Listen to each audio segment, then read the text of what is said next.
yaitu pemeliharaan Allah. Dan dalam kaitan dengan keberadaan mujizat dan juga hal-hal yang menakjubkan. Jadi nanti kita belajar peranan, fungsi, dan penentu keberadaan mujizat. Jadi siapa yang berhak mengadakan mujizat, serta yang melaksanakan, dan beberapa hal yang penting yang lain. Ini.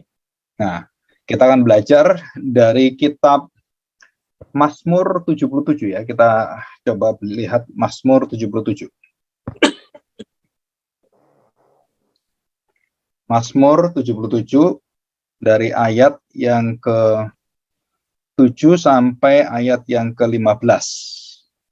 Setelah saya baca, kita masuk dalam doa ya. Mazmur 77 ayat 7. Demikian bunyi firman Tuhan. Untuk selamanyakah Tuhan menolak dan tidak kembali bermurah hati lagi? Sudah lenyapkah untuk seterusnya kasih setianya? Telah berakhirkah janji itu berlaku turun-temurun? Sudah lupakah Allah menaruh kasihan, atau ditutupnyakah rahmatnya karena murkanya? Maka kataku, inilah yang menikam hatiku, bahwa tangan kanan yang maha tinggi berubah. Aku hendak mengingat perbuatan-perbuatan Tuhan, khususnya di masa lampau yang juga masa depan ya. Ya, aku hendak mengingat keajaiban-keajaibanmu dari zaman purbakala. Aku hendak menyebut-nyebut segala pekerjaanmu, termasuk dalamnya penciptaan dan segala sesuatu. Dan merenungkan perbuatan-perbuatanmu. Ya Allah, jalanmu adalah kudus. Allah manakah yang begitu besar seperti Allah kami? Engkaulah Allah yang melakukan keajaiban, mujizat ya. Engkau telah menyatakan kuasamu di antara bangsa-bangsa. Dengan lenganmu engkau telah menebus umatmu, Bani Yakub dan Bani Yusuf.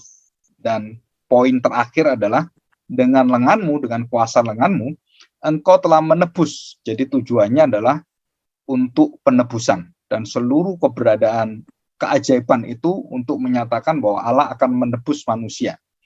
Dikatakan dengan lenganmu engkau telah menebus umatmu, Bani Yakub dan Bani Yusuf.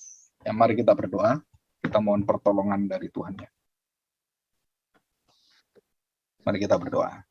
Bapa yang baik, kami bersyukur di hadapan-Mu hari ini kami belajar tentang satu pengajaran yang sangat jelas terlihat dan terbukti dan terjadi. Tetapi begitu banyak hal-hal yang bertentangan, berseberangan, serta banyak permasalahan-permasalahan yang sulit untuk disatukan dan juga dilihat bersama-sama serta didamaikan dalam pandangan-pandangan kami. Dan khususnya begitu banyak gereja Tuhan, bahkan kami sebagai orang Kristen, kami kebingungan untuk melihat apa sih makna dan fungsi serta peranan dari mujizat ini. Dan Tuhan, kami ingin belajar, dan beberapa waktu ini kami akan belajar bersama-sama.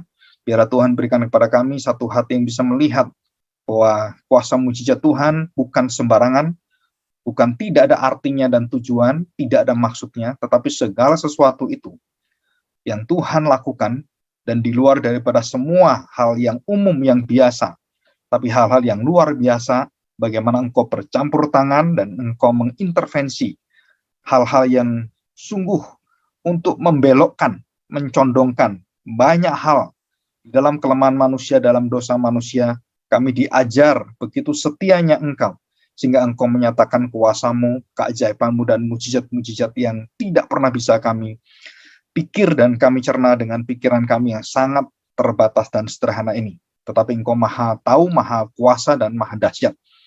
Kami mau belajar, dan ajarlah kami, dan juga berikan kami hati yang bisa mendengarkan dengan baik dan mengamini apa yang dinyatakan oleh firman-Mu. Terima kasih Bapa.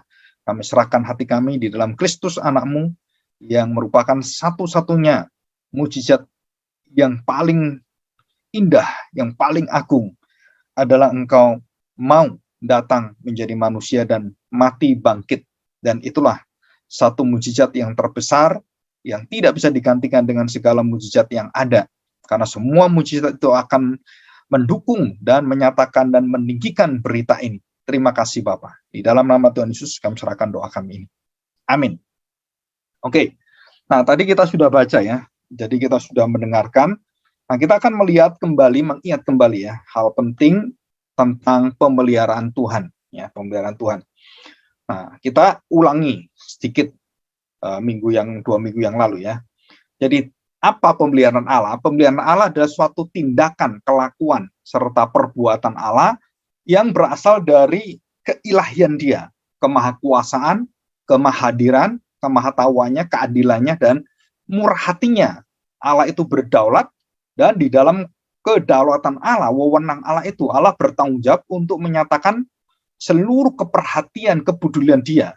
Dan di dalam perbuatan-perbuatan yang akan menjaga, menopang, dan mengarahkan seluruh atau segala hal. Kejadian-kejadian yang ada, apapun dari yang kita bisa ngerti, tidak bisa ngerti, kecil sampai yang besar, dari hal-hal yang mungkin sepele bagi kita, sampai hal-hal yang begitu luar biasa, yang kita sulit untuk pahami. Ya, tujuannya adalah segala suatu peristiwa itu untuk menyatakan bahwa Allah akan mengubah dengan peristiwa-peristiwa keajaiban-keajaiban perbuatan Allah yang disebut mujizat itu atau pemeliharaan Allah, maka Allah itu mengarahkan kembali semua arus daripada segala sesuatu, baik itu sejarah, baik itu apapun yang terjadi, itu sesuai dengan kehendaknya. Ya, nah di situ kita belajar di sini ya. Yang kedua adalah Dia melakukannya menurut jalan pikiran dan kehendaknya dan kekudusannya dengan caranya. Bagaimana itu? Karena Dia adalah seorang raja, Dia adalah seorang yang penguasa, seorang pemilik pencipta, maka seluruh semesta alam ini berada di dalam kuasa Dia, kendali Dia. Dan Dia mengendalikan itu semua dengan perintahnya, dengan firman-Nya.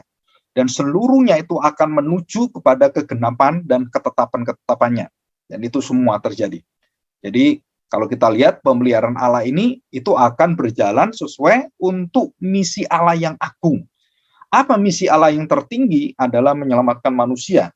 Dan melalui Kristus, dan dari hasil karya dan perbuatan Kristuslah yang paling teragung ya. Kalau saya bicara itu penciptaan, itu adalah pekerjaan Allah yang luar biasa. Orang nggak bisa ngerti bagaimana menciptakan semesta yang luar biasa ini. Tetapi puncak dari seluruh ciptaan yang ada, perbuatan Allah itu dalam pemeliharaannya, Dia menyatakan ada sesuatu yang mungkin tidak biasa, ya tidak biasa, atau sesuatu yang hal-hal yang umum, bukan. Tapi ini adalah sesuatu yang harus dilakukan oleh Allah sendiri, dan Allah sendirilah yang akan membereskannya. Ya, apa itu? Tentang dosa.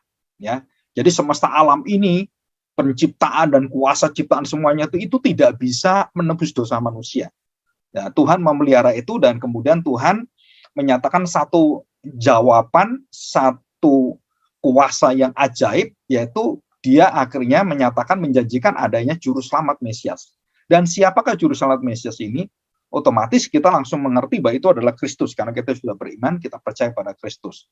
Nah, dari peristiwa lahirnya sampai Dia bangkit dan naik ke surga, serta nanti Dia datang kedua kali, maka seluruh pekerjaan karya Kristus inilah puncak dari seluruh pemeliharaan Allah dan puncak dari seluruh mujizat keajaiban yang ada. Ya, kenapa? Karena semua keajaiban itu tidak bisa melawan dosa. Semua mujizat itu tidak bisa melawan dosa. Yang bisa membereskan dosa, dan itu adalah mujizat di atas segala mujizat, adalah kematian dan kebangkitan Kristus. Jadi ini, inti dari Injil itu ini. Jadi Injil itu adalah mujizat dari segala mujizat. Ya. Jadi apakah itu penciptaan, apakah itu tentang air bah, apakah itu tentang bagaimana Tuhan memelihara bangsa Israel dan membuka laut semuanya. Nah, itu semua perkara-perkara perbuatan Allah yang luar biasa, ajaib besar itu dipuji-puji oleh orang Israel. Tetapi ada tetapinya. Seluruh daripada karya Allah yang paling indah, yang akan membuat manusia itu hidup bersama dengan Dia, itu adalah kematian dan kebangkitan Kristus.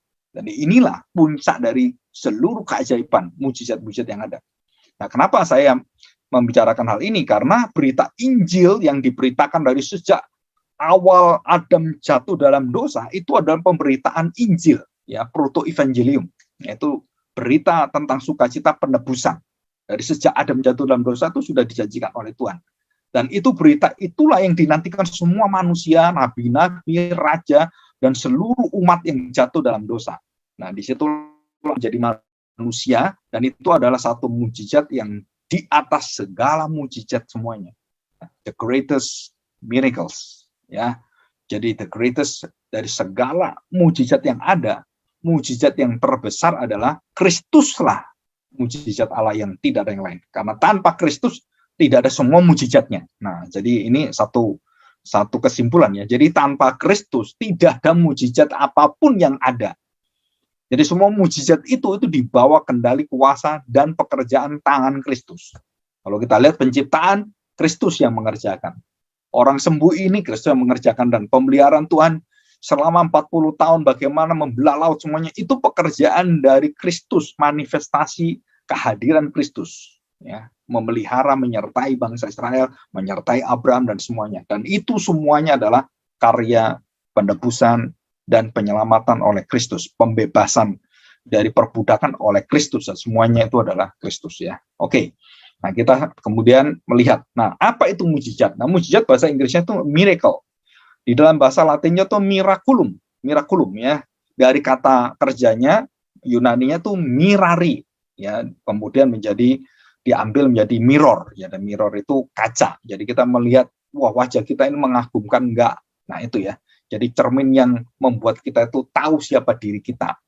Nah, jadi kata-kata miraculum dan mirari itu artinya adalah satu bentuk kita itu terkagum gitu.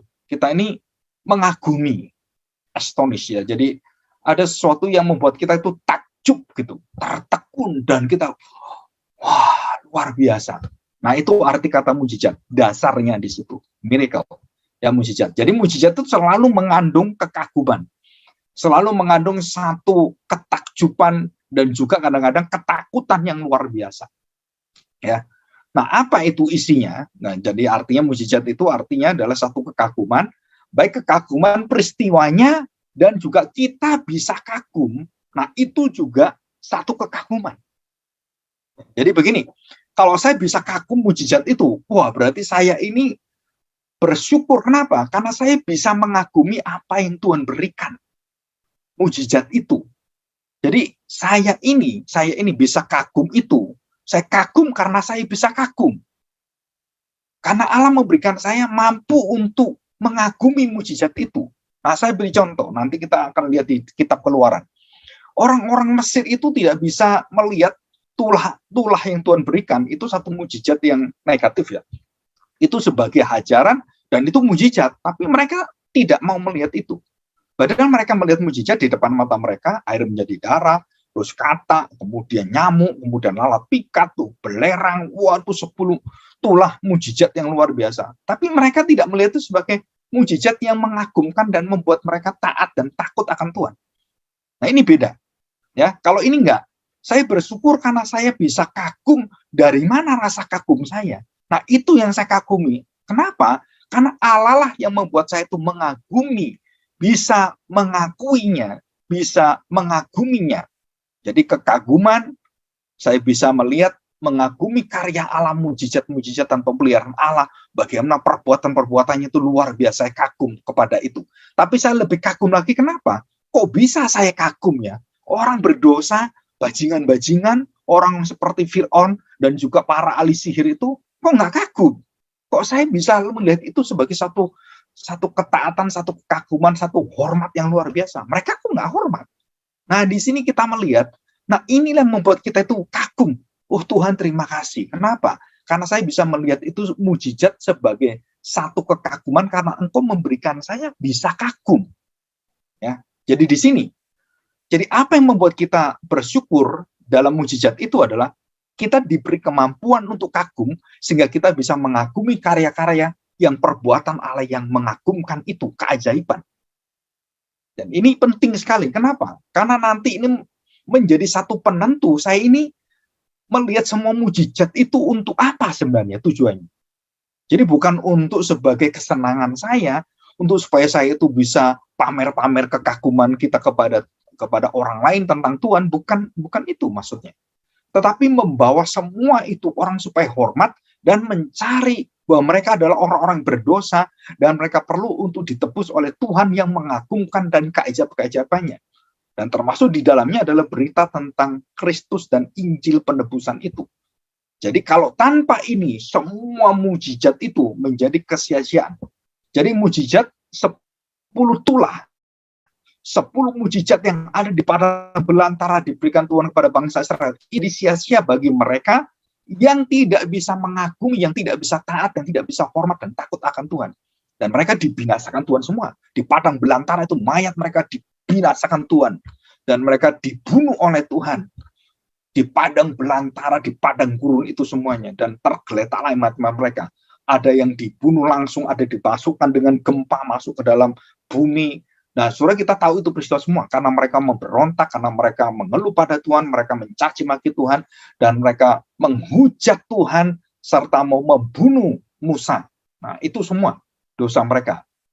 Dan dengan keajaibannya, dengan kuasanya, Tuhan seringkali waktu mereka mau memusuhi Musa, Tuhan turun dari kemuliaannya di kemah pertemuan itu, melindungi Musa. Coba bayangkan, kalau Musa tidak dilindungi oleh perbuatan Tuhan yang ajaib itu, wah, mereka menjadi satu manusia yang tidak ada batasnya, dan mereka bisa membunuh siapapun. Nah, tidak. Tuhan punya batas-batasnya. Kesabaran Tuhan, kemurahan hati Tuhan, itu ada batasnya.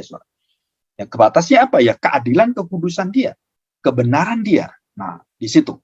Nah, seperti yang kita tahu bahwa ada beberapa tulisan, termasuk C.S. Lewis dan Bapak Agustinus, serta banyak orang-orang zaman Bapak Iman sejarah gereja itu yang mengatakan dengan jelas adalah begini, ya, mujizat.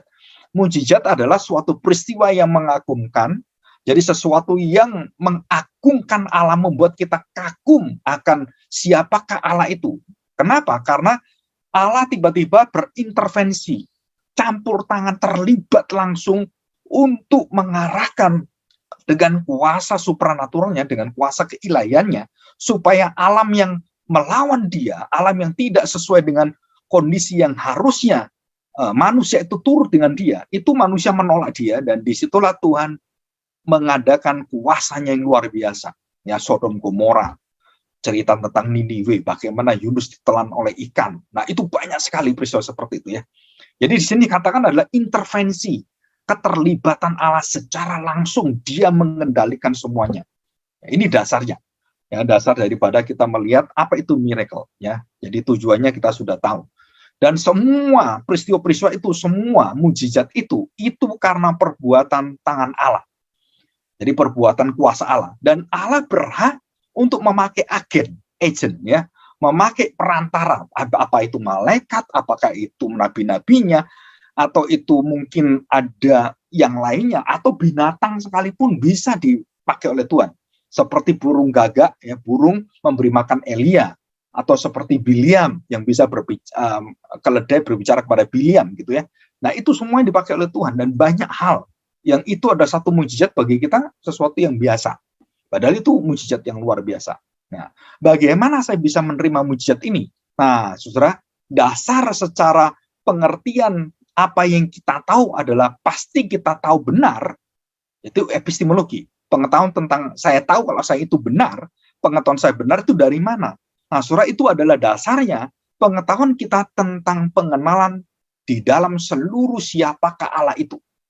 Jadi kalau kita tidak mengakui Allah seperti orang ateis, atau seperti orang liberal gitu, atau seperti teolog-teolog yang tidak memiliki hati sepenuhnya kepada Allah, maka mereka mengatakan bahwa mujizat itu sesuatu yang mitos saja. Yesus berjalan di atas air, kenyataan nggak ada orang berjalan di atas air. Dan 1 miliar manusia, dan semua manusia nggak ada yang bisa jalan di atas air. Dan Yesus bisa jalan di atas air. Menurut pengertian dia secara epistemologinya, secara filsafat pengertian dia, rasio dia, mengukur dengan rasionya, maka tidak ada orang berjalan di atas air. Jadi Yesus berjalan di atas air, dia bukan manusia. Dia adalah orang yang bohong. Nah, gitu. Ya, karena tidak ada orang berjalan di atas air sampai sekarang. Sejarah manusia sampai nanti akhir zaman pun nggak ada orang bisa jalan di atas air. Apalagi itu di tengah-tengah laut, gitu kan? Nggak ada. Nah, itu menjadi satu pengukuran. Ya. C.S. Lewis itu menentang ini. Walaupun kita tahu C.S. Lewis dan beberapa bapak gereja itu yang sebelumnya mereka adalah bukan orang Kristen. Orang mereka itu orang yang sangat bejat sekali. Agustinus apalagi, ya, seorang pezina dia. Ya. Nah, dasar epistemologi ini, dasar pengetahuan pengenalan Allah ini menjadi titik menerima atau menolak mujizat sebagai usaha tanggung jawab Allah untuk menjaga semesta alam supaya semua ini diatur sesuai dengan rencananya. Jadi dia kalau mau intervensi, itu ada suatu hal yang akan dia perbaiki. Dan itu intervensi dia. Dan semua intervensi, semua dalam rencana ketetapan Allah, itu tidak mengubah rencana apapun dari Tuhan. Ya, ini yang kita harus tahu. Ini sudah kita bahas itu ya. Jadi tentang Allah tidak berubah, sepertinya kita melihat Allah berubah. Dengan mujizat-mujizat itu seolah-olah Allah mengubah arah daripada sejarah manusia. Sebenarnya bukan. Itu di dalam pengetahuan Allah itu tidak ada masa lalu, tidak ada masa akan datang. Semua menjadi satu saat itu juga. Ya, Allah itu tidak punya masa lalu dan masa akan datang seperti kita yang terbatas dengan ruang dan waktu. Ya, Allah itu kekal. Yang ketiga kita lihat, ya. Jadi dasar ini orang akan bisa menerima. Kalau saya menerima bahwa Allah pencipta, Allah mengendalikan semuanya, dia maha kuasa, dia maha tahu, dia maha hadir, dia mengerti segala-galanya, maka kita akan mengatakan orang-orang yang menerima konsep pengetahuan Allah ini sangat mudah mengerti dan menerima mujizat. Tetapi kalau dia menolak itu, maka dia sulit sekali menerima mujizat. Ya, ini yang dasar pertama. Kita lihat. Jadi Allah bertanggung jawab, Allah mengendalikan, Allah memelihara. Nah, mereka nggak mau tahu urusan itu. Ya, kita lihat sekarang. Yang ketiga, perhatikan baik-baik. Banyak orang yang seringkali sulit mengerti begini. Jadi kalau ada satu perbuatan ajaib dari Allah yang intervensi, nah kita harus tahu, bagi kita, ini laut terbelah itu luar biasa sekali. Ini ajaib sekali, siapa yang bisa melakukan ini? Tetapi bagi Allah, Allah itu nggak pernah melihat itu sebagai mujizat. Di dalam diri Allah, segala sesuatu itu normal saja.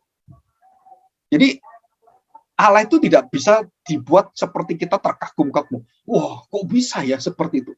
Nggak bisa, segala sesuatu di hadapan Allah itu, semua itu sama semuanya. Di dalam diri Allah itu tidak ada yang bisa mengagumkan Allah. Allah bisa mengagumkan kita, tetapi di dalam diri Allah, alam semesta ini tidak bisa membuat Allah kemudian, wah kagum gitu. Nah, Allah mengagumi siapa? Yang mengagumi dirinya sendiri. Dia memuliakan dirinya sendiri. Jadi Allah tidak pernah kaget, Allah tidak pernah kemudian tersentak seperti itu dan terheran-heran seperti itu, atau mungkin dia terpesona dengan kondisi manusia yang begitu jahatnya atau begitu baiknya. Nah, saudara perhatikan baik-baik. Jadi di sini Allah itu adalah Allah yang sudah sempurna, nggak bisa ditambah, nggak bisa dikurang, perasaannya itu sempurna, kemuliaannya sempurna, pengetahuan sempurna, dan tidak ada sesuatu menambahkan pun dia menjadi kaget. Luar biasa. Ya, jadi di hadapan Allah, natural diri Allah, mujizat itu di hadapan Allah bukan mujizat. Itu sesuatu yang memang saya Allah. Tapi dalam diri kita melihat perbuatan Allah, wah luar biasa. Nah, saudara, ini perbedaan antara pencipta dan ciptaan. Nah, kita harus tahu bedanya ini. Jadi bagi kita, nggak mungkin kita nggak kagum pada Tuhan. Bahkan kekaguman yang dalam ketakutan pun itu kekaguman. Jadi kalau gunung meletus seperti itu ya, wah satu kuasa yang luar biasa. Atau seperti Musa ketemu dengan Tuhan, bagaimana gunung bergemuruh, wah itu luar biasa sekali. Orang-orang yang dibawa pada ketakutan semua. Ya. Jadi ini kita harus mengerti. Jadi mujizat itu adalah sesuatu yang dilihat oleh manusia. Dan apa yang kita lihat dengan keterbatasan kita, dengan kelemahan kita, dengan keberdosaan kita, semua mujizat itu membuat kita itu menyerahkan hidup kita dan meletakkan hidup kita dan menggantungkan hidup kita kepada Tuhan. Ya, di situ. Tetapi Tuhan tidak terbatas. Tuhan bukan kekurangan. Tuhan tidak memiliki bayangan. Dan dalam diri Tuhan, perbuatan-perbuatan yang bagi kita ajaib, bagi Tuhan itu adalah sesuatu yang normal, netral saja. Jadi kita harus tahu ini. Ya. Jadi Allah itu tidak bisa dibuat menjadi seperti kita. Bagi Allah ada mujizat. Wah, kok bisa kamu? Nah, itu nggak ada, Ustaz. Ya. Jadi kita harus jelas ini. Oke, supaya kita tahu semuanya. Jadi kita tahu. Ya. Jadi mujizat Allah itu adalah satu kuasa bagaimana Allah mengintervensi. Ya, intervensi. Tetapi perhatikan, semua intervensi Allah mengintervensi itu bukan sesuatu yang harus dilihat sebagai mujizat. Ya, banyak dalam Alkitab Allah berintervensi, baik dengan penyebab yang dari Allah sendiri, atau dari alam, atau dengan barang-barang, atau dengan peristiwa, atau dengan kondisi cuaca, atau dengan segala hal yang berkaitan dengan kehidupan hukum alam ini. Nah, saudara, tidak semua itu dikatakan sebagai mujizat. Ya, mujizat itu adalah sesuatu yang berkaitan dengan satu peristiwa yang besar, dan itu ada satu hal yang menghalangi, ataupun ada hal-hal yang bisa membuat seluruh daripada hidup orang yang bersama dengan Tuhan itu bisa mengalami kegagalan. Nah, Tuhan di situ akhirnya menyatakan kuasanya kepada Fir'aun khususnya, dan dia menyatakan mujizatnya dan menyatakan kemahakuasaannya supaya Fir'aun itu takluk. Tapi Tuhan jelas mengatakan bahwa Fir'aun akan aku keraskan. Supaya apa? Supaya benar-benar Tuhan sendiri yang mengeluarkan dari Mesir, dari perbudakan itu Tuhan sendiri. Bukan karena jasanya Fir'aun, bukan karena kebaikannya hati Fir'aun. No. Nah, itu jawabannya. Kenapa Tuhan mengeraskan hati Fir'aun? Karena Tuhan memberitahu pada bangsa Israel dan kita semua bahwa dialah yang mampu mengeluarkan, walaupun hati Fir'aun keras, walaupun mau membunuh Israel, menyerang Israel, Tuhan mampu mengeluarkan tetap. Dan itu kuasa dia, dan itu mujizat. Ya, keluarnya bangsa Israel dari Mesir itu mujizat. Itu sama dengan mujizat air laut yang dibuka terbelah, itu sama. Ya, sama. Nah, ini kita harus mengerti. Ya, oke, kita lanjutkan sekarang. Ya. Nah, sekarang kita lihat apa itu mujizat. Dalam Mazmur 77 tadi sudah kita baca ya gitu ya. Jadi intervensi Allah, keterlibatan atau tangan Allah yang kelihatan dan terlihat ya, yang memakna rohani dalam semua berkaitan dengan sistem apapun di alam semesta, yang menjadi penyebab-penyebab secara alami atau supra-alami. Dan itu Tuhan campur tangan. Jadi kalau alami Tuhan gerakkan, kemudian dia menggerakkan yang alami ini, digerakkan oleh Tuhan yang tidak pada biasanya, akhirnya menjadi supra-alami. Nah, seperti contoh, laut terbelah. Tuhan tidak membelah itu tanpa apapun, tiba-tiba Tuhan belah, gitu enggak. Tuhan memakai angin. Nah, dikatakan di Alkitab, itu angin yang besar sekali itu membelah laut, atau angin dari mana? Bagaimana luar biasa. Tetap Tuhan memakai semesta ini. Angin dia pakai. Jadi bukan seperti dia menciptakan dari tidak ada menjadi ada, bukan seperti itu ya. Tapi dia memakai semua hukum alam ini digerakkan oleh dia, angin, cuaca semua, dan kemudian dibelahlah laut itu. Jadi Tuhan tidak langsung membelah laut, enggak, dia memakai kuasa yang ada, alam yang ada ini, angin dan hukum semua ini, dan dikendalikan Tuhan, dan dia bukan merusak hukum alam atau dia mengintervensi kemudian melanggar hukum alam, tapi dia menggerakkan hukum alam supaya menuruti Sang Pencipta, dan dialah yang mendalikan semuanya, dan itu hak dia karena dia menciptakan semesta alam, dia mengatur semesta alam, dan dia bercampur tangan, itu tidak melanggar apapun. Nah, ini artinya di situ. Jadi dengan tujuan khusus akan ada pesan Allah kepada manusia, ya, baik penyebab sekunder yang berupa penyebab alamiah, dan kemudian diatur oleh Tuhan menjadi penyebab yang supra alamiah. Jadi mujizat itu bukan berkontradiksi atau violence of the law atau natural law. Jadi merusak atau memperkosa hukum alam, tidak. Tetapi menyatakan bahwa ada hukum yang jauh lebih tinggi, yaitu hukum di dalam diri Allah sendiri yang mengendalikan semua mujizat itu semua. Jadi ini pengaturan. Nah, kalau kita ngomong itu pengecualian. Jadi Allah bergerak karena ada sesuatu kejadian dan dia kemudian terlibat di dalamnya, intervensi, campur tangan. Nah, itu dinamakan pengecualian. Ya, nanti saya akan jelaskan. Contoh-contoh yang ada dalam kehidupan kita sehari-hari itu bisa menjelaskan ini. Ya, jadi dalam hukum ilahi atau keberadaan Allah, tidak pernah ada kontradiksi antara pekerjaan Allah, perbuatan Allah, dengan sifat-sifat Allah. Jadi kalau Allah itu kudus, maka perbuatan Allah itu kudus. Kalau Allah itu adil dan benar, dia murah hati, maka semua perbuatan dia adalah adil, benar, dan murah hati. Dan tidak ada berkontradiksi. Mungkin bagi manusia yang melihat mujizat dan juga perkara-perkara perbuatan-perbuatan yang ajaib itu, peristiwa yang ajaib, itu kadang-kadang, loh kok bisa ya? Kok bisa ini nabrak ini ya? Kok bisa ini melawan ini? Bagaimana ini? Nah, bagi kita yang di bawah, yang terbatas, bukan Allah, tidak punya sifat ketuhanan, keilahian dalam diri kita, yaitu Tuhan sendiri yang memiliki. Kita nggak bisa menyambungkan ini sampai kapanpun, kita nggak bisa. Kenapa? Karena memang kita ciptaan, kita bukan pencipta. Jadi kita harus tahu bedanya ini. Jadi segala hal yang Tuhan lakukan itu tidak pernah berkontradiksi, maka semua menjadi serasi semuanya.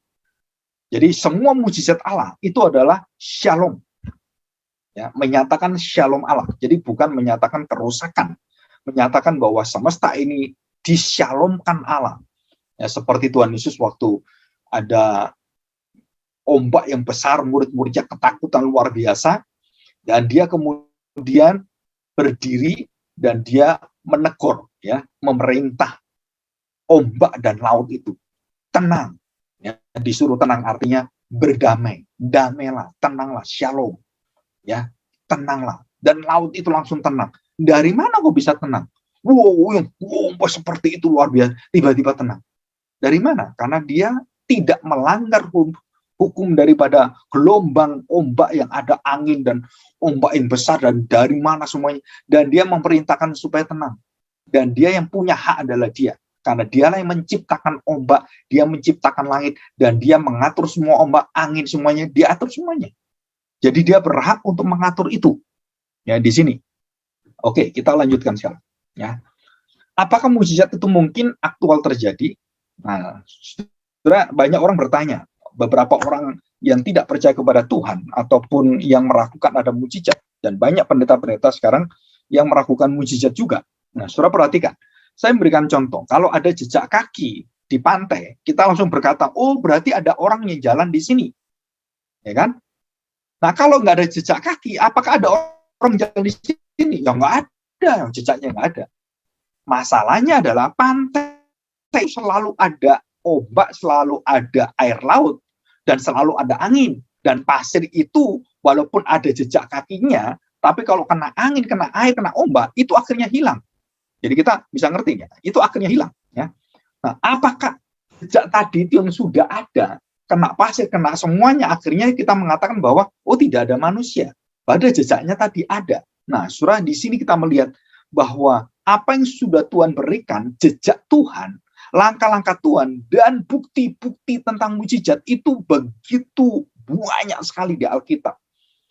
Dan kita tidak bisa menutup dengan apa? Dengan pikiran kita yang seperti ombak, seperti air, seperti angin, sehingga akhirnya menutupi jejak-jejak seluruh karya Allah itu. Dan kita tidak bisa mengatakan, oh nggak ada jejaknya kan, jadi nggak terbukti ini, nggak ada mujizat ini. Nah, saudara perhatikan baik-baik. Jadi ini satu pengertian yang sangat sederhana secara filosofis historis. Jadi kalau mujizat itu tidak ada, maka tidak ada orang membicarakannya, tidak ada orang merasakannya, tidak ada orang menuliskannya, dan tidak ada orang menyaksikannya, dan tidak ada sejarahnya, dan tidak ada saksinya, dan semua tidak ada. Tapi kalau itu ada, dan semua ada, dan jelas ada, di dalam sejarah ada, dan ditulis-tulisan semua ada, di buku-buku bukan hanya Alkitab, juga buku-buku yang lain, buku-buku yang ada di Israel, buku-buku pada zaman Romawi semuanya, dan menjelaskan semua mujizat itu terjadi dan benar terjadi. Dan bukan hanya itu, secara arkeologi, bahwa diakui semuanya. Dan barusan ini saya membaca Kaisar Guanghuang, Kaisar dari Han itu menuliskan tentang peristiwa kematian Kristus dan ada gerhana matahari. Dan dia mengatakan satu kalimat yang membuat kita tercengang semua. Dan itu ada di YouTube, ya, ada di Google juga, saudara bisa baca di sana. Dan dia mengatakan yin dan yang itu akhirnya hanya satu yang ada. Apa? Yang ada adalah kebaikan dan tidak ada itu kejahatan. Nah, itu Kaisar Wu ini, itu mengatakan bahwa kebaikan itu adalah kekal dan kejahatan, kegelapan itu atau hitam itu karena tidak ada kebaikan. Dan itu sama persis dengan apa yang tertulis dalam Alkitab, ya, sama persis dengan Alkitab. Jadi itu peristiwa itu kemudian menjadi wahyu umum dan diterima oleh kaisar itu, dan pada saat yang sama terjadi tahun 31 kalau nggak salah, ya, tahun 31 atau sekitar 31 32. Nah, Tuhan Yesus juga 31 32 dia meninggal di situ. Dan itu perhitungan-perhitungan, dan peristiwa itu bukan terjadi hanya di Israel, hanya di Yerusalem. Kegelapan yang selama 3 jam itu terjadi di seluruh dunia. Dan banjir Nuh, banyak orang-orang liberal mengatakan, oh, itu banjir hanya terjadi seperti orang kebanjiran di kota, hanya sebagian ini karena dia rendah, banjir di sana, hujan di sana. Bukan, karena buktinya apa? Di seluruh kebudayaan yang ada, bahwa banjir air bah itu menenggelamkan seluruh bumi, dan itu ada tulisan, dan termasuk di China ada tulisan itu, bukti-buktinya. Ya, kita bersyukur, nggak bisa dilawan oleh mereka. Jadi bukti-bukti yang ada mujizat, ada petan Allah yang ajaib, dan tidak bisa mereka bantah, karena itu terang sekali. Ya. Tetapi, saudara harus tahu, tidak semua orang percaya kepada Allah harus selalu percaya adanya mujizat. Jadi maksud begini, mujizat itu ada tulis, iya. Tetapi apakah mujizat itu terus akan ada? Nah, saudara, ini yang menjadi masalah dalam iman Kristen. Ya, saya akan memberikan penjelasan. Jika Allah tidak ada, maka tidak ada mujizat. Karena Allah ada, maka ada mujizat. Jadi kalau mujizat Allah menunjukkan bahwa Allah ada. Kalau tidak ada mujizat, berarti Allah tidak ada. Nah, saudara, ini kesimpulan secara pemikiran kita begitu sederhana, tetapi banyak menyesatkan orang. Jadi kalau kamu menjadi orang Kristen, kamu tidak mengalami mujizat, berarti kamu bukan orang Kristen yang benar. Kamu Kristen yang kurang mujizat. Nah, saudara, itu adalah kalimat yang tadi saya ngomong. Kalau kamu orang Kristen, maka kamu percaya Allah. Kalau kamu percaya Allah, maka kamu percaya mujizat. Jadi mujizat Allah dan iman kamu itu adalah mutlak ada.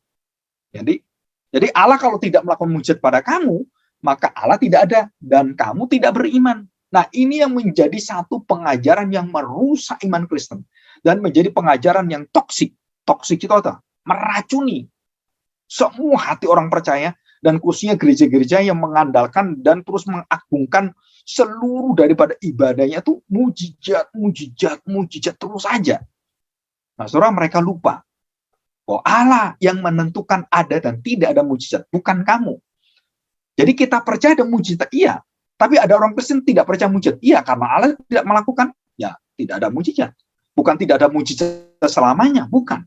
Tetapi ada dan tidaknya bukan karena manusia, bukan karena pendeta, bukan karena ibadah kita. Dan kita harus tahu di dalam Alkitab tidak ada ibadah dikhususkan untuk menyatakan mujizat. Ya, Tuhan Yesus tidak pernah. Tuhan Yesus selalu memulai dengan pengajaran-pengajaran, atau dalam peristiwa dia berjalan, ada orang yang sakit, dia sembuhkan. Dan itu semua tidak ada rancangannya. Jadi kalau sekarang ini banyak orang pendeta-pendeta, mengabarkan, ayo mujizat. Hari ini ya kumpul semua orang di sini. Nanti acara ini akan dilakukan mujizat.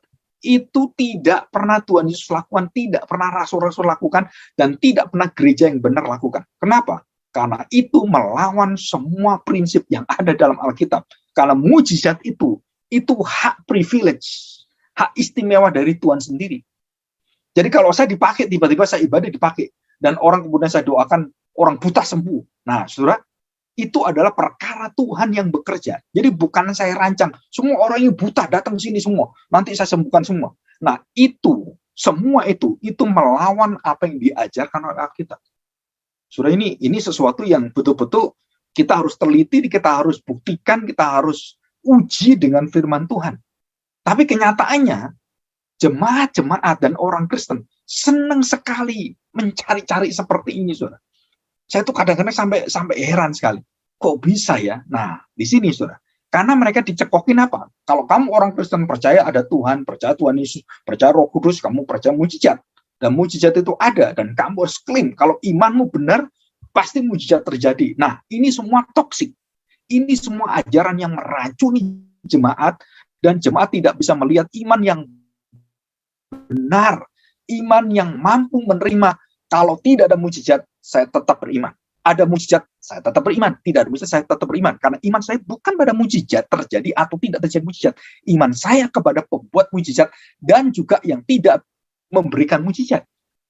Dan barulah dia benar imannya. Nah, kita selama ini mengajarkan, dan banyak orang-orang dicekokin dengan pengajaran-pengajaran yang betul-betul membutakan dan merusak kita semua. Ya. Kenapa? Ya itu tadi. Jika kamu orang Kristen beriman, maka mujizat pasti terjadi. Dan itu janji Tuhan. Dan itu ada di Alkitab. Jadi mereka mengeneralisasi bahwa mujizat itu miliknya orang Kristen semua dan pasti terjadi asal imanmu benar, imanmu kuat. Saudara, itu ajaran dari mana, saudara? Tuhan Yesus berdoa tidak dijawab oleh Tuhan. Maka dia tahu apa rencana Tuhan. Rasul Paulus dijawab juga sama. Bahkan Rasul Paulus ingin mengabarkan Injil ke Asia, ke Bitinia, ke daerah timur. Itu Roh Kudus melarangnya. Bayangkan Roh Kudus melarang. Loh, kok Roh Kudus melarang? Saya kan berbuat misi. Kan saya memuliakan Tuhan untuk menyatakan kerajaan Allah. Loh, kenapa dilarang? Oh, kamu kurang iman. Oh, nggak bisa, saudara. Jadi Rasul Paulus pun punya keinginan-keinginan tetap Roh Kudus yang mengatur. Kamu nggak boleh ke sana, kamu ke sini. Dan disitulah ada seorang nabi datang dan menyatakan bagaimana Paulus itu akan dirantai dan bagaimana mereka semua akan mengalami kalau Roh Kudus akan mengarahkan mereka. Dan Roh Kudus memberitahukan bahwa kamu akan dipenjara, kamu tidak bisa mengabarkan Injil lagi. Saudara, dan semua ini terbukti. Jadi jelas sekali bahwa tidak semua orang percaya itu bisa menerima mujizat, bahwa semua hidup itu pasti terjadi mujizat. Ya, saudara, ini kita harus tahu. Dan tidak semua orang Kristen yang betul-betul percaya kepada Tuhan itu selalu menuntut akan adanya mujizat. Atau banyak orang Kristen yang menuntut mujizat supaya Tuhan itu diakui oleh dia, baru kamu Tuhan. Kalau kamu akan ada mujizat. Kalau gereja ini gereja, pasti harus ada mujizat. Dan tidak boleh ada gereja yang tidak ada mujizatnya. Nah, saudara, itu semua adalah pengajaran yang meracuni, saudara. Kita tahu ini. Ya, kita tahu. Semua nabi itu pasti bisa melakukan dan membuat mujizat. Saya tanya, siapa bilang? Siapa bilang? Nabi terbesar yang Tuhan Yesus katakan adalah nabi yang tidak menyatakan satupun mujizat. Tidak ada dalam hidupnya. Saudara, siapa nabi yang terbesar yang diakui oleh Tuhan Yesus? Seluruh perjanjian lama diwakili oleh nabi ini. Siapa? Yohanes Pembaptis. Dan Yohanes Pembaptis tidak pernah melakukan mujizat. Tidak pernah membuat orang kesembuhan. Nggak ada, saudara. Dan bahkan Yohanes Pembaptis matinya dipenggal, kepalanya dipenggal, ditaruh di tampan. Dan dipersembahkan pada Herodes. Saya tanya, apakah nabi harus melakukan mujizat? Enggak. Apakah nabi juga bisa melakukan mujizat? Bisa. Dan semua bukan karena nabi itu, bukan. Karena Tuhan. Sempat goncang iman daripada Yohanes.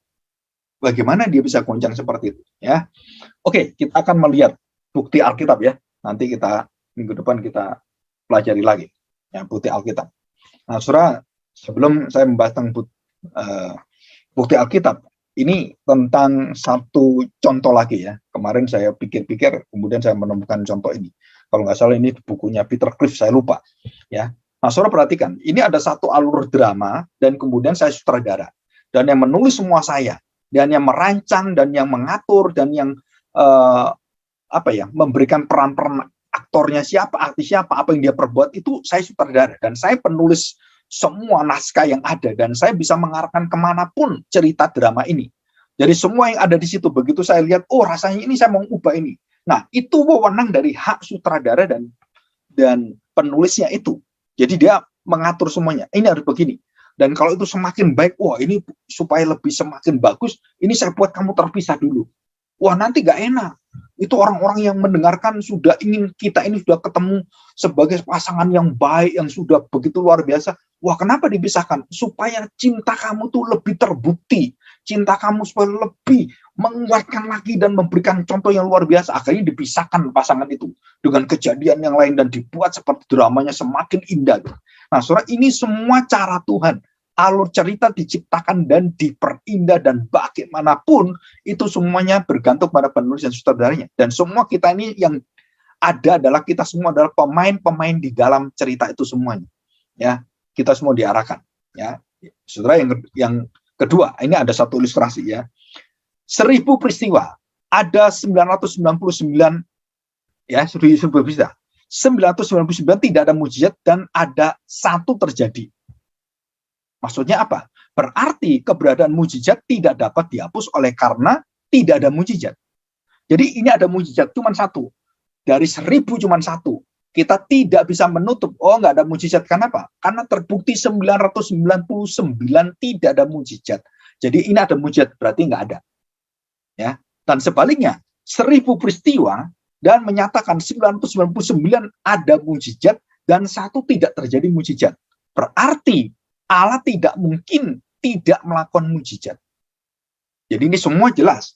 Dari sisi negatifnya kita melihat dan kita bisa membuang yang mujizat kita tidak percaya. Dari sisi positifnya ada 999 mujizat dan 1 tidak ada mujizat.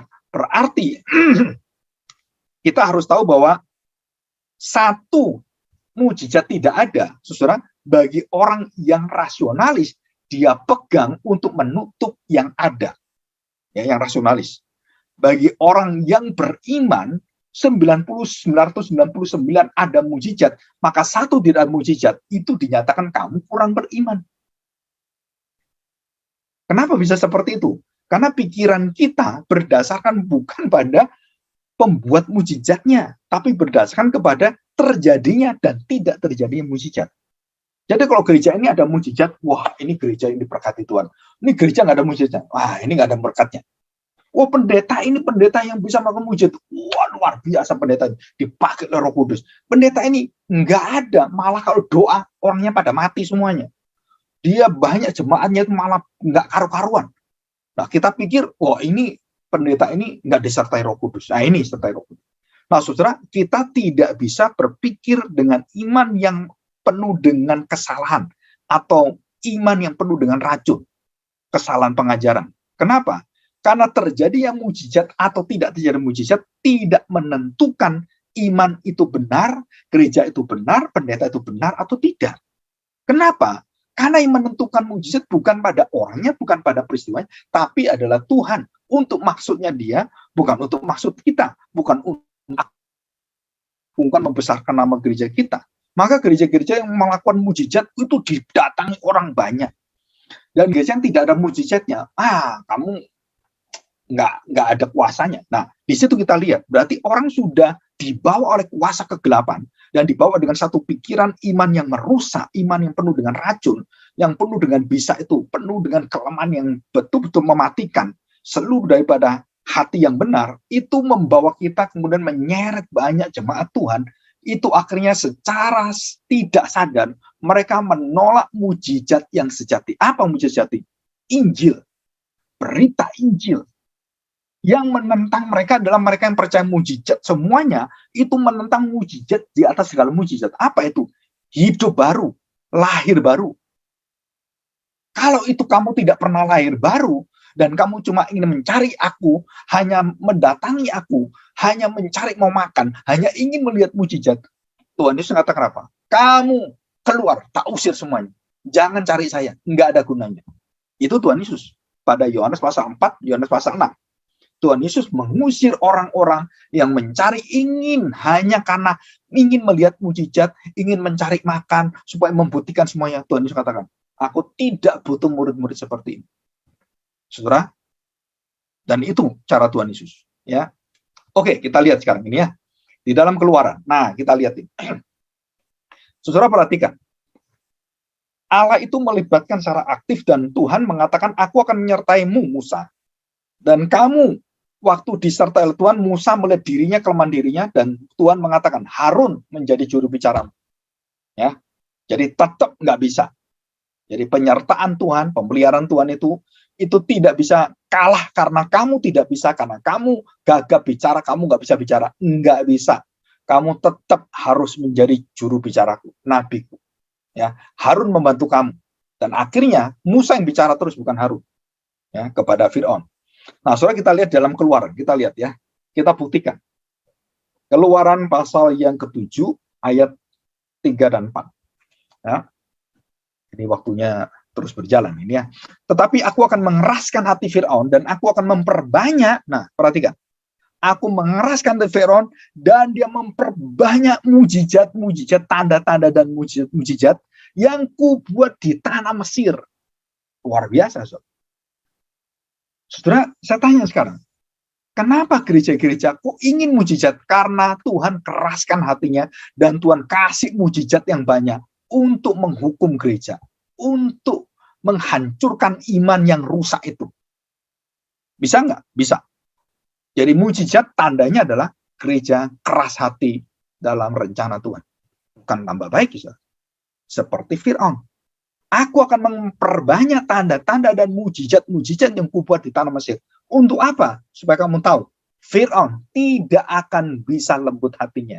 Walaupun mujizat itu ada, mereka tidak akan percaya dan tidak akan memberikan kesempatan.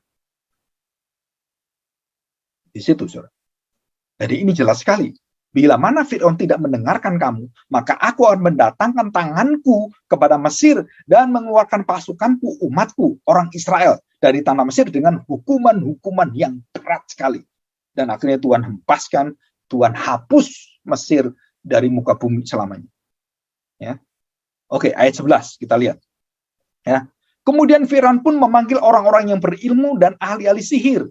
Dan mereka pun, perhatikan saudara, mereka pun ahli-ahli sihir Mesir itu membuat demikian juga dengan ilmu mantra mereka. Tongkat jadi ular, mereka bisa kerjakan. Mujizat, iya. Setan bisa kerjakan. Sama bisa tongkat jadi ular. Apakah itu trik sihir? Saya nggak tahu. Tapi itu terjadi. Dan di depan Musa, di depan Harun itu terjadi tongkat jadi ular. Kalau mereka dari Tuhan, tongkat jadi ular. Nah, sekarang tongkat jadi ular dari Tuhan dan dari ahli sihir. Menang mana? Nah, kita lihat buktinya. Tongkat yang dari Tuhan, tongkatnya Musa itu yang dilemparkan, terus kemudian jadi ular, gitu kan? Dan kemudian tongkat orang-orang Mesir tadi ahli sihir jadi ular, dan semua tongkat yang palsu itu, sihir itu, ditelan dan semua ditelan oleh tongkatnya Musa yang jadi ular itu. Artinya apa? Jadi dewa ular, dewa Mesir, dewa yang ada di sana, itu ditaklukkan oleh Kristus. Ditaklukkan oleh Tuhan di dalam tongkat pengebalan itu. Dan kita lihat ular adalah lambang daripada kematian dan lambang daripada ular tembaga nanti. Itu semua adalah bagaimana Kristus menyelamatkan orang dari dosa. Dan itu melawan semua dewa-dewa ular yang ada di Mesir. Jadi ular. Dan semua mujizat Tula itu, saudara, itu semua berkaitan dengan dewa Mesir, 10 dewa Mesir. Ya, saudara harus tahu ini. Termasuk dewa matahari, Ra. Ya. Oke, kita lanjutkan. Ayat 13. Tetapi hati Fir'aun berkeras, sehingga tidak mau mendengarkan mereka keduanya, seperti yang telah difirmankan Tuhan. Jadi, nggak mau. Kita lihat pasal 8 sekarang, ya. Ya, pasal 8. Tadi air jadi darah, mereka bisa. Terus kemudian tongkat jadi ular, mereka bisa. Katak mereka bisa. Nyamuk mereka bisa. Jadi 4 mujizat, 3 tula, dan 1 mujizat. Orang Mesir bisa menirukan mujizat ini. Ya, ini buktinya, saudara. Ya, kita lihat. Ayat 7. Keluaran pasal 8 ayat 7. Tetapi para ahli itu pun membuat demikian juga dengan ilmu-ilmu mantra mereka. Sehingga mereka membuat kata-kata bermunculan meliputi tanah Mesir. Bisa loh mereka. Tiba-tiba kata datang semua. Bok, semua datang. Sama seperti Tuhan lakukan, orang-orang ahli sihir Mesir bisa lakukan. Bukan hanya dengan kata, termasuk dengan nyamuk. Ayat 18. Para ahli itu pun membuat yang demikian juga dengan ilmu-ilmu mantranya untuk mengadakan nyamuk-nyamuk. Tetapi mereka tidak dapat. Nah, di sini mereka tidak dapat. Demikian nyamuk-nyamuk itu hingga pada manusia dan pada binatang. Nah, perhatikan. Jadi yang 4 kali ya. Jadi 1 tula, 1 tongkat jadi ular, itu mereka bisa. Terus kemudian air jadi darah mereka bisa. Katak mereka bisa. Nyamuk, nah mereka nggak bisa. Pada tula yang ketiga, mereka berusaha menyatakan sihirnya. Dan yang ketiga ini mereka ingin bisa, mereka nggak mampu. Dan selanjutnya mereka nggak mampu. Apakah mereka percaya? Akan mereka kemudian, oh ya Tuhanmu luar biasa. Aduh, sudahlah, ya sudah. Fir'aun raja. Jangan. Udah biarkan mereka. Ini bahaya sekali. No, mereka berkeras hati. Fir'aun berkeras hati. Seluruh orang Mesir berkeras hati. Ahli sihir berkeras hati. Dan seluruh bangsa Mesir berkeras hati. Ya, jadi 4 hal bisa dilakukan oleh ahli sihir Mesir. Dan yang keempat, kata ini mereka tidak bisa lakukan. Kata. Nah, saudara, apa maksudnya di sini? Sebagai penutup, saudara pikirkan. Jadi bukan hanya Allah yang bisa melakukan mujizat. Ya, bukan hanya Allah. Bahkan kuasa kegelapan itu bisa lakukan. Saudara harus hati-hati sini. Tetapi roh-roh jahat, iblis atau Lucifer mempunyai karya yang bisa melakukan seperti Allah, itu ada batasnya. Yaitu batasnya apa? Nyamuk. Di sini, kamu nggak bisa keluar batasnya. Dan batas yang ketiga, tulah yang ketiga, kamu tidak bisa tiru. Dan kuasa kegelapan dunia roh tidak bisa tembus ini. Nah, saudara, itu ada batasnya dari Tuhan. Jadi mujizat-mujizat yang Tuhan lakukan, saudara, dibagi menjadi beberapa bagian penting sekali. Hanya Allah bisa melakukan, dan kemudian malaikat bisa melakukan, dan iblis bisa lakukan, dan nabi-nabinya bisa lakukan, dan rasul-rasul bisa lakukan, dan hanya Kristus melakukan yang tidak bisa dilakukan oleh siapapun. Malaikat tidak bisa, nabi-nabi nggak bisa, semua nggak bisa, termasuk Lucifer yang akan bisa, dan hanya anak manusia yang bisa lakukan. Dan itu apa? So, jawabannya cuma satu. Saudara, jawabannya cuma satu. Membereskan dosa. Dan itu tidak mungkin dilakukan oleh iblis. Karena iblis tidak bisa membereskan dosanya sendiri. Dan pengampunan, penebusan, dan karya dia mati dan dia bangkit, dia menjadi manusia, tidak ada yang bisa melakukan. Dan hanya Kristus bisa melakukan. Allah menjadi manusia, nggak ada satu nabi pun bisa lakukan ini. Dan tidak ada malaikat bisa lakukan ini. Allah menjadi manusia, dan manusia di dalam Kristuslah yang bisa melakukan mujizat yang tidak bisa dilakukan oleh siapapun. Jadi saudara, kalau kita lihat secara jelas, bahwa kuasa mujizat yang Tuhan Yesus lakukan seperti membelah air laut, ya, membelah air laut, dan banyak mujizat yang lain yang tidak mungkin dilakukan oleh setan dan dunia roh. Dan hanya Allah yang bisa lakukan. Dan itu ada batas-batasnya.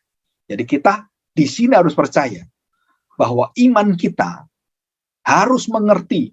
Kita yang pertama bahwa mujizat yang benar dari Allah dan mujizat yang terbesar adalah karya Kristus, Allah menjadi manusia dan Injil itu. Itu yang pertama.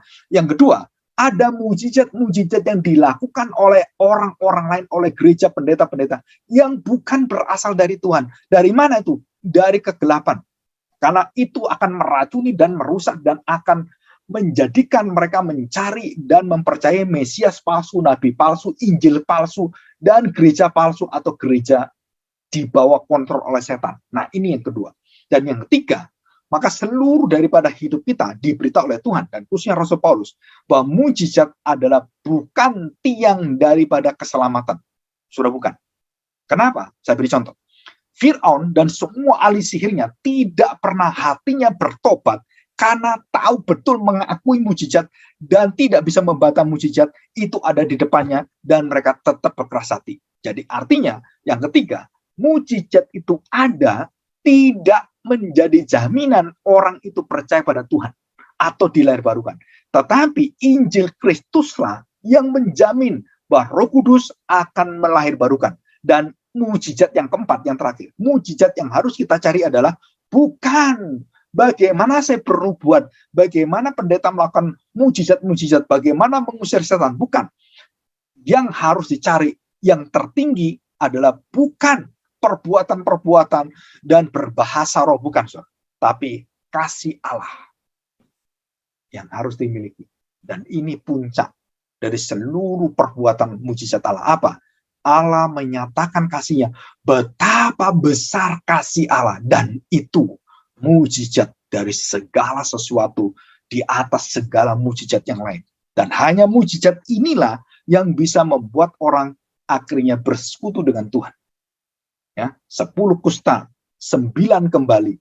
Dan hanya satu yang kembali. Bukan 9. 10 kusta, kembali pada dunia 9, kembali pada Tuhan 1. Saudara bayangkan 10. Dan kita diberitahu. Kenapa banyak hal yang kita tidak boleh menjadikan mujizat sebagai ukuran iman, sebagai ukuran sah gereja itu diberi kuasa oleh Tuhan atau tidak. Dan kita ukur dengan mujizat-mujizat itu semua. Jawabannya, saudara, kita harus tahu bahwa ukuran bukan pada mujizatnya, tetapi kepada hadirnya Tuhan.